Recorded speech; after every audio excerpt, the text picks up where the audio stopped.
Alors, si dans un couple, l'acte sexuel représente une chose importante pour la stabilité et la vie de ce couple, l'on est en droit de se demander, en fait, avant le mariage, l'utilisation du sexe est-il biblique, bibliquement ou moralement admis?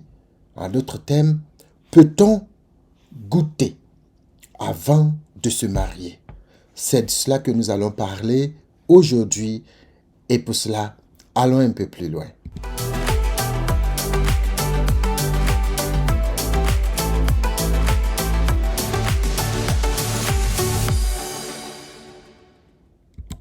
Alors donc, comme je le disais, salut famille, que le Seigneur bénisse abondamment. Je suis très heureux de me retrouver devant vous. Il y a quelques jours, j'ai fait une vidéo sur l'affaire du pasteur Canet. Vous avez été très nombreux à réagir, à commenter, à liker, à donner vos points de vue. Je voudrais vous en remercier, vous dire merci vraiment de tout mon cœur pour cette interaction que nous avons eue. Il y a eu diverses interprétations, il y a eu des positions souvent très tranchées. Et ce qui importe pour nous, c'est de prier pour les uns et les autres. Les gens peuvent se trouver dans des situations difficiles, que ce soit par mégarde, que ce soit des choses qui arrivent dans la vie de tout le monde, de tous les jours. Il faut prier, il faut soutenir les frères, il faut demander que le Seigneur fasse grâce et que tout trouve le chemin que le Seigneur a prévu pour chacun d'eux. Eh bien, quant à nous aujourd'hui, on va parler donc un peu à partir de cela et du constat qu'on fait aujourd'hui de la question du sexe, des rapports sexuels avant le mariage. Vous savez, dans l'Église, comme dans le monde, il y a comme deux courants qui s'affrontent. Il y a d'un côté un groupe qui dit, écoute, c'est pas évident de prendre quelqu'un avec laquelle ou avec lequel vous n'avez rien eu de vraiment profond et vraiment intime, et d'aller le mettre ou la mettre dans votre foyer pour toute la vie. Parce que nous, les chrétiens, quand on se marie, c'est pour toute la vie, n'est-ce pas? Et donc, ce courant-là dit, non, non, il faut goûter. Il faut quand même essayer de voir ce qu'il est, ce qu'elle est, avant de prendre la décision de se marier. Le deuxième courant dit, non, non, nous sommes des enfants de Dieu et nous pensons qu'il faut donc ne rien goûter jusqu'à ce que vous vous mariez avant de goûter quoi que ce soit. Ensemble, nous allons voir ce que je pense que la Bible en dit et puis vous me direz dans les commentaires ce que vous en pensez, quelle est votre réaction. Je veux vraiment vous entendre sur le sujet sans faux fuir. Alors, pour commencer, il est important de donner un peu ce que la Bible dit. J'ai écouté une vidéo d'une personne, d'un couple, et qui disait, pour ceux qui suivent un peu en Côte d'Ivoire et dans certaines contrées du monde, il y a des pasteurs qui sont vraiment pour que les rapports sexuels puissent avoir lieu même sans qu'on soit officiellement, sans qu'on soit engagé. Si on ne le fait pas, eh bien, on peut tomber sur des cas difficiles. Et le cas du pasteur Ekane qui, par exemple, nous montre que la sœur avait un souci dont il n'avait pas connaissance et c'est pour cela qu'il a décidé de divorcer, est un exemple qui milite en faveur de ce que les gens disent. Mais comme on va le voir, souvent, ce sont des arguments qui ne peuvent pas forcément tenir si on se met dans une certaine position. Ça tient si on considère beaucoup l'aspect, voilà, on est charnel, on est des hommes, on peut se tromper, du coup, il faut prendre des précautions. Okay? Déjà, dans Genèse, le chapitre 3, Genèse chapitre 1, pardon, à partir du verset 28, quand Dieu crée l'homme et la femme, il leur dit de se multiplier. Bien, le moyen que Dieu a donné à l'homme et à la femme de se multiplier, c'est à travers faire des enfants, donc avoir des rapports sexuels. Cela nous montre que Dieu n'est pas contre les rapports sexuels. Dieu même trouve que c'est une bonne chose. Dieu l'encourage, les rapports sexuels. Dieu les encourage. On le voit à travers toute la Bible, hein. On le voit à travers toute la Bible quand le Seigneur va dire aux enfants d'Israël, ne prenez pas les femmes ici, mais prenez plutôt des femmes ici, ne mariez pas ceci, mariez ceci.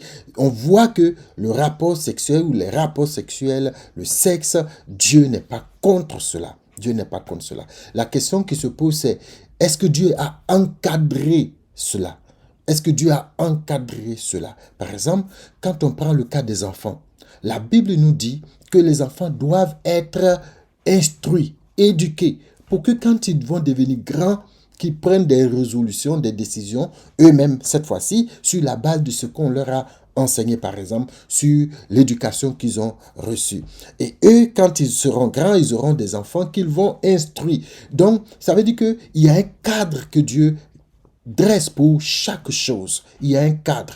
Malheureusement, aujourd'hui, beaucoup de jeunes gens se disent, oui, moi, je suis à l'âge, j'ai l'âge d'avoir des rapports sexuels, donc je veux avoir des rapports sexuels. La question, c'est pourquoi les rapports sexuels?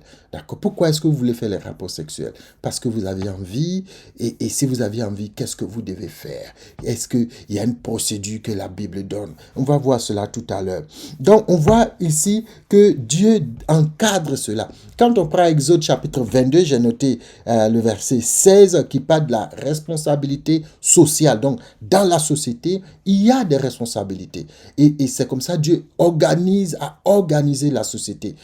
On peut se tromper parce qu'on a déjà péché. On peut avoir des écarts de comportement, on peut faire des choses pour lesquelles le Seigneur dit, si ceci se passe, voici comment vous devez régler la situation. Et une des choses, au verset 16, la Bible dit, si un homme séduit une vierge qui n'est point fiancée et qu'il couche avec elle, il paiera sa dot et la prendra pour femme. Si un homme séduit une vierge qui n'est pas fiancée et couche avec elle, il paiera sa dot, et la prendra pour femme. Donc, de cela, on voit clairement la responsabilité de celui qui séduit, n'est-ce pas? On voit la responsabilité de l'homme séducteur. Parce que le verset 17 va dire, même s'il veut payer la dot et que les parents, le père ne veut pas, eh bien, il doit quand même dédommager la fille. De ces deux versets, je vois 3 points majeurs. Premièrement, c'est que dans ce verset, la pensée de base, c'est que la fille et même l'homme doivent être vierges avant le mariage. Avant le mariage. Pour qu'on la prenne pour épouse. Elle doit rester vierge. Ça veut dire, elle ne doit pas avoir de rapport sexuel. Et je pense que cela est valable pour l'homme. Ok? Donc, ça, c'est la première des choses. Ensuite, le mariage n'intervient, ou du moins les rapports sexuels n'interviennent qu'à partir du moment où les deux se sont engagés, ont payé la dot, ils sont mariés. Je sais qu'il y a beaucoup de questions, dot traditionnelle, la dot ou bien le mariage, la cérémonie à l'église, qu'est-ce qui est plus important, tout. Quand on prend le contexte ici, Dieu parle de la dot et des parents.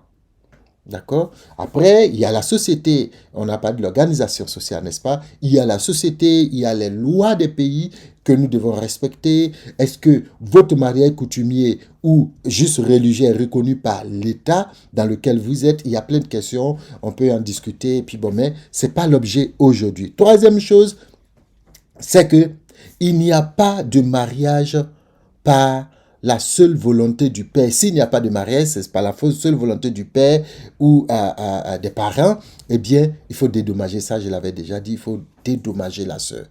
La question, ceux qui goûtent, ceux qui ont toujours goûté, parce que goûter veut dire essayer pour voir.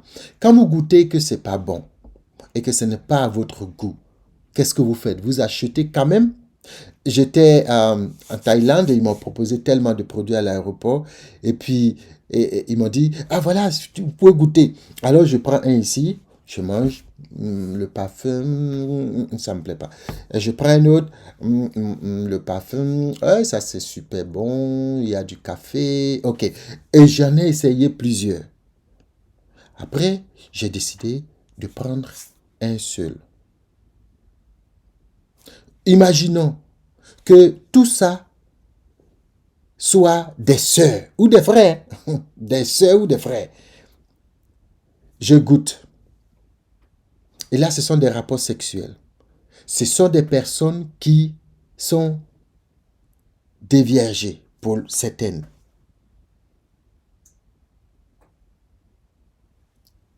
Je goûte un autre. Je goûte un autre. Je goûte un autre. Mais la Bible me dit qu'à chaque fois que j'ai un rapport sexuel avec une personne, je forme une seule chair avec cette personne. Donc, à la fin, je me disperse. Je me détruis. Parce que je ne peux pas former plusieurs chairs avec plusieurs personnes à la fois. On ne peut pas former d'unité dans cette philosophie, cette manière de faire.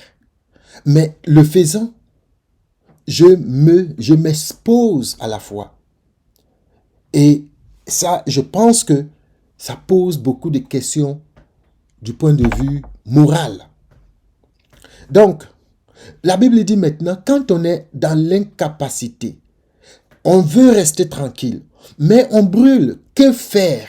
Ah bien, 1 Corinthiens, le chapitre 7, le verset 7, je crois 8 à 9, l'apôtre Paul nous dit, quand vous êtes dans l'incapacité de vous contenir sexuellement à cause de ce que vous brûlez, il vaut mieux procéder, passer au mariage. Alors, je ne sais pas, voilà, je l'ai ici. Mon petit livre dont je vous parlais, il est sur Amazon comme ça. Le mariage, j'y pense, mais suis-je vraiment prêt? C'est un livre très petit. Je vais commencer à l'exploiter avec vous sur YouTube ici. Et puis, on va voir. À la fin, il y a des questions, des trucs pratiques. Combien de temps dois-je attendre avant de lui dire oui? Il y a beaucoup de choses, de petites questions. Puis, je romps des fiançailles dans lesquelles je ne me sens pas bien. Il y a tellement de choses. Et c'est un livre qui fait moins de 10 pages, de 100 pages. Alors, une sœur en Suisse m'a appelé et dit, ah, j'ai acheté ton livre, je l'ai lu en une demi-journée pratiquement. Parce que c'est petit, c'est digeste, c'est facile à lire. Je vous le recommande. Alors, vous pouvez trouver le lien dans la barre de description plus tard. Mais, la Bible dit, quand tu n'es pas capable de te contenir, il faut se marier. Bien sûr, il faut aller par des procédures, il faut trouver la personne, il faut se marier. Il ne dit pas, remarquons ici que l'apôtre Paul ne dit pas, quand tu n'es pas capable de te contenir, il faut aller chercher. Il faut aller chercher. Et il considère dans le chapitre 6 que ceux qui font de telles choses, les rapports sexuels hors mariage, s'appelle la débauche. Donc, la débauche, en grec, ça se lit pornéa. C'est de ce mot qu'est sorti le mot pornographie. À chaque fois que vous allez vers une fille pour la goûter, vous êtes en train de commettre de la pornographie. Quand vous allez vers un homme pour le goûter, alors que vous n'êtes pas marié, c'est de la pornographie. Alors, c'est à vous de voir, est-ce que la pornographie vous fait du bien? Est-ce que c'est une bonne chose? Est-ce que vous êtes des adeptes de la pornographie? Parce que dire, je vais goûter, si ça ne me plaît pas, c'est joli à voir, mais c'est de la pornographie, selon la Bible. Pardon.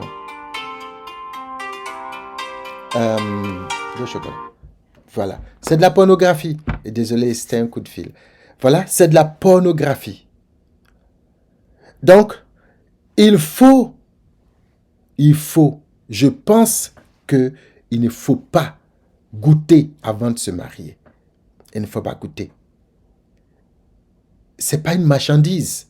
Ce n'est pas un produit qu'on expose, que tout le monde doit acheter. Quand Dieu vous a créé, il vous a créé avec une aide qui vous est semblable. Il faut la trouver. La trouver, ce n'est pas en goûtant à tout. Ce n'est pas en goûtant à tout. Parce que sinon, vous allez devoir attendre de goûter toutes les filles qui existent depuis votre entrée dans la puberté jusqu'à ce que vous trouvez celle qu'il faut. Dans le monde entier, vous devez goûter toutes les filles du monde ou bien tous les hommes pour pouvoir enfin décider. Non. La réalité, c'est que la Bible nous donne des principes simples pour identifier, trouver la femme ou l'homme de votre vie. C'est de ça qu'on parle dans ce livre. Et c'est ce que la Bible nous dit. Trouvez, approchez-vous de Dieu. Et donc, alors, Je vais vous donner 2 points pour moi qui signifient goûter avant de se marier. Avant de prendre la décision de vous marier, là, quand vous voulez goûter, cela veut dire quelque chose. Une des choses, c'est que vous n'avez pas cherché la face de Dieu ou que vous considérez que Dieu est incapable de vous donner ce qui est bon, ce qu'il vous faut, ce qui vous convient. Dieu est incapable de vous donner cela. Or, la Bible dit dans Matthieu 7, le verset 11, que nous sommes tellement méchants. Voyez, nous, mais quand nos enfants demandent quelque chose, nous leur donnons ce qui est cool. Quand nos enfants nous demandent, papa, je veux biscuit, je veux ceci, on leur donne cela. Souvent même, on met, comme en Côte d'Ivoire, on met guassou dessus. L'enfant, il dit, il veut une voiture, on achète une voiture et puis on met un pantalon, on met des chaussures, des choses, parce qu'on veut lui faire plaisir. À combien plus forte raison, Dieu qui est notre Père Céleste, la Bible dit, Jésus dit, ne nous donnera-t-il pas de bonnes choses, des choses excellentes? Donc, si vous voulez goûter à tout avant de vous marier, ça veut dire vous avez pris la responsabilité de votre choix et que vous considérez que Dieu est incapable de vous donner le meilleur pour vous. Deuxième chose, ça veut dire que les femmes n'ont de valeur que par leur sexe. C'est le sexe qui vous intéresse en elle. Or, Dieu a créé la femme en tant qu'une aide, pas en tant qu'un sexe. Dieu a créé la femme pour nous aider, pour accompagner l'homme, pour être avec lui, pour le soutenir, pour que les deux puissent ensemble accomplir la volonté de Dieu. Dieu n'a pas créé la femme comme un objet sexuel pour l'homme. Sinon, Dieu aurait juste créé le sexe. Il le met sur l'homme et puis tu l'utilises quand tu veux, si c'est du sexe que tu as besoin. Non. Dieu t'a créé et Dieu a créé la femme comme une aide. Alors, il ne faut pas sexualiser les femmes. Il ne faut pas sexualiser sa vie. D'ailleurs, l'hypersexualité, je pense qu'un jour on en parlera. Beaucoup sont rentrés dans la pornographie, dans les débauches à cause de leur hypersexualité. Tous les écrans aujourd'hui nous montrent ces choses. On aura l'occasion d'en parler. Mais pour l'heure, c'est 2 choses. Si vous voulez goûter, vous dites à Dieu, tu es incapable. Tu es un Père incapable. Tu es un Dieu qui ne sait rien, qui est incapable de me donner ce qui est mieux pour moi. Deuxième chose, vous dites à la femme, à toutes les femmes que vous goûtez ou à tous les hommes que vous goûtez, que vous êtes des objets sexuels. Je veux juste savoir ce qui est à mon goût. J'ai un ami qui me disait, oh mince, je me suis vite marié. Regarde toutes ces jeunes filles qui naissent, ces enfants, ils sont tellement beaux, elles sont toutes belles. J'ai caché ma vie. Eh bien, au fur et à mesure que la médecine va progresser, que la connaissance va progresser, les enfants sortiront de plus en plus beaux. Alors, si vous attendez cela, vous ne vous marierez jamais avant de mourir. Alors, ce que je voudrais dire ici, pour ma part et pour ce que je sais de la Bible, avec mon niveau actuel de la compréhension de la Bible, il est interdit de goûter une fille ou un homme avant de se marier. Si par contre vous ne connaissiez pas le Seigneur, que vous viviez votre vie comme des charnels, il n'y a pas de problème. Et que maintenant vous connaissez le Seigneur, que vous êtes sur le chemin de vous marier ou que vous avez décidé de vous marier, c'est un autre cas. Mais quand vous êtes né enfant de Dieu, chrétien, que vous avez tout coupé et qu'au moment où vous voulez vous marier, c'est là que vous sentez le besoin de goûter à toute chose, vous êtes dans l'erreur, à mon avis, et selon ce que je comprends de la parole de Dieu. Alors, on va s'arrêter là aujourd'hui. Je prie que le Seigneur nous éclaire, que le Seigneur nous dirige sur la voie qu'il nous faut emprunter pour trouver l'homme et la femme de notre vie. Alors dans ce livre-là, il y a une question que j'ai posée ici, en fait qui m'avait été posée en son temps, c'était est-ce que je peux trouver mon partenaire sur les... Voilà. Est-ce possible de rencontrer mon partenaire sur les réseaux sociaux? La réponse se trouve ici. On en parlera certainement au fur et à mesure dans le temps. Donc, que le Seigneur bénisse abondamment. Soyez bénis. Soyez focus sur le Seigneur. C'est là que vous trouverez la personne qu'il vous faut. Sinon, vous allez aller de fille en fille, de garçon en garçon, sans jamais pouvoir vous marier. Parce que ce n'est pas ce que Dieu veut pour vous. Donc, que le Seigneur bénisse. On garde le contact et j'attends vos réactions, ce que vous en pensez vraiment dans les commentaires. Et comme j'ai dit quelque part, nous aurons des temps de rencontres sur Zoom où nous allons parler de toutes ces questions ensemble, poser des questions, en discuter sans faux fuyant, en nous basant sur la parole de Dieu, ce qu'on pense, pour construire davantage notre vie sur la parole du Seigneur. Je vais vous l'annoncer, ce sera certainement à partir d'avril. Que le Seigneur bénisse abondamment, soyez bénis et on se dit à bientôt.